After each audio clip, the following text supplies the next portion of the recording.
bergabung kembali dengan Radio Taiwan Internasional Siaran Bahasa Indonesia bersama Sinus Hendry dalam acara kita di hari ini, yaitu adalah Perspektif.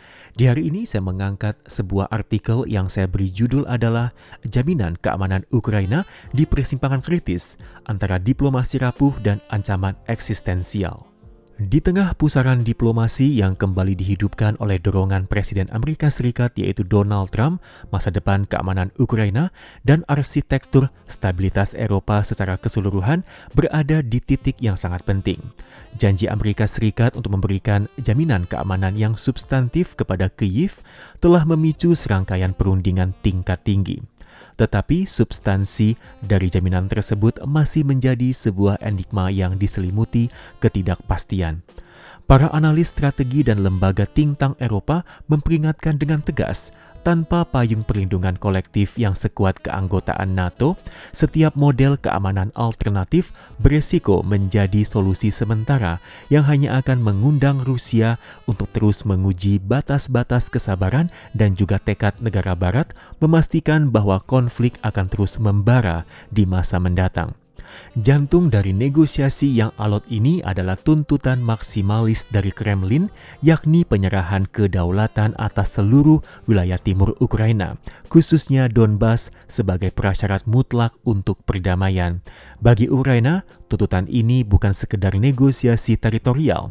Ini adalah tuntutan untuk kapitulasi strategis yang akan melumpuhkan negara secara permanen.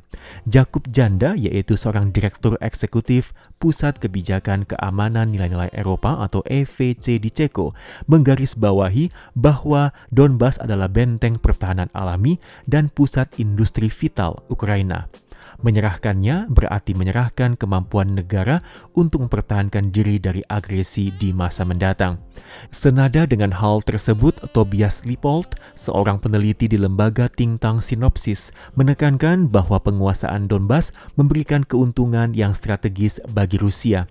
Moskow tidak hanya akan mengendalikan mesin ekonomi Ukraina, tetapi juga akan secara efektif mematahkan tulang punggung pertahanan negara tersebut. Kehilangan Donbas akan membuat sisa wilayah Ukraina menjadi sangat rentan dan sulit dipertahankan, sebuah skenario yang disadari sepenuhnya oleh para perencana militer di Kyiv. Oleh karena itu, Presiden Volodymyr Zelensky konsisten menegaskan bahwa integritas teritorial Ukraina adalah harga mati yang tidak dapat ditawar. Meskipun demikian, realitas brutal di medan perang, di mana Rusia terus melancarkan serangan udara masif sambil bernegosiasi, menempatkan Ukraina di bawah tekanan yang luar biasa. Hal ini memunculkan spekulasi bahwa Kyiv mungkin bersedia mempertimbangkan kompromi yang menyakitkan, seperti pembekuan konflik di sepanjang garis depan saat ini. Ini bukanlah pengakuan atas aneksasi Rusia, melainkan sebuah jeda strategis untuk menghentikan pertumpahan darah dan membangun kembali kekuatan sambil tetap mempertahankan klaim kedaulatan. Namun ini adalah sebuah kalkulasi tragis yang penuh resiko, karena memberikan waktu bagi Rusia untuk mengkonsolidasikan cengkramannya atas wilayah yang telah didudukinya.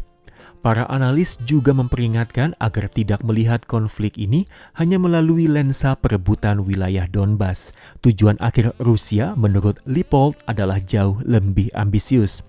Moskow berusaha merestrukturisasi tatanan keamanan Eropa secara fundamental, mengembalikan pengaruhnya di Eropa Timur dan Tengah ke level yang mengingatkan pada era pasca Perjanjian Yalta di tahun 1945. Ambisi ini sejalan dengan visi bersama Rusia dan Tiongkok untuk mengusir sistem global dari hegemoni Amerika menuju tatanan dunia multipolar, di mana kekuatan-kekuatan besar regional memiliki lingkup pengaruhnya masing-masing.